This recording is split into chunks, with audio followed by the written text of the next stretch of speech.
Македонската жена ромка не само што е дискриминирана по основна етничка припадност, таа е дискриминирана и по основна род, на социјален статус на средината во која живее.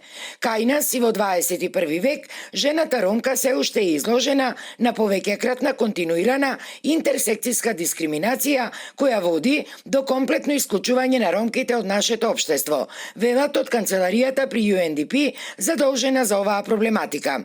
На сето ова, уште кога ќе се додаде и нивното ниско образование, малолетничките бракови, раната бременост, невработеноста, станува јасно дека македонските ромки не се интегрирани во општествениот систем, укажуваат од канцеларијата. То на вистина би требало кога се креираат политики на локално ниво, особено, да се прави тоа на начин така што да бидат самите политики прилагодени на вистинските потреби на не само на ромите да ги ставиме во еден исти кош, туку на вистина да се види кои се потребите на ромките.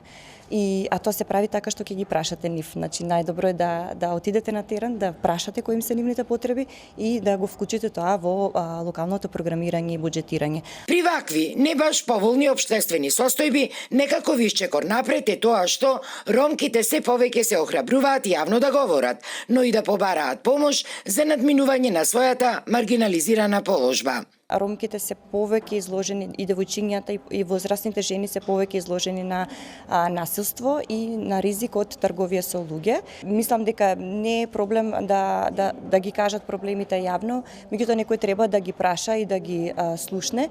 Доколку им овозможите вие сервиси, кога вие ќе почнете да им нудите, да речеме, на жртви на насилство. Ако вие им понудите помош на тие жени, тогаш секако дека ќе имаат доверба во институциите. Меѓутоа не е доволно да ги повикувате да пријавуваат насилство, а при тоа да не им овозможите каде да се обратат кога ќе дојде до вистинско насилство. Сепак се работи за стереотипи кај општата популација во однос на ромите. Тоа се процеси кои што ќе траат подолго време. Потребно е да постојат програми за едукација уште од рана возраст, велат од канцеларијата при UNDP.